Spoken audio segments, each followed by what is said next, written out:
Hey everybody, it's your girl Mrs. Garcia coming back with another video. To all my new watchers, hello and welcome.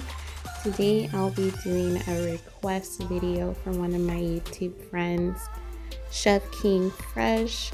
His link is right there. You guys make sure you go follow and subscribe. He wanted a crown apple royal slushy. I'm going to show you everything I put inside. Let's get started. So first I started off with a cup of ice. So I'm just adding the crown apple into the mixture. I did use that whole bottle. It was just a personal size, so I made enough for two. I did add more ice because again I am making this for two. So now we go in with the apple Red Bull. I did this because we're doing apple on apple. So we're just going to blend that until it's completely smooth.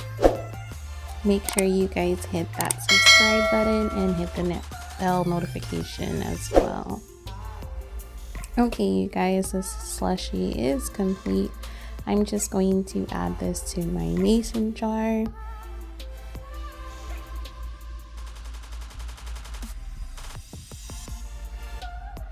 Then I'm just gonna garnish this with some fresh apples. I hope you guys all enjoy this video. Please remember to like, comment, subscribe, and share this content, and hit the bell notification down below so you can be notified for the next video. And for more tasty recipes, go ahead and hit the playlist at the end.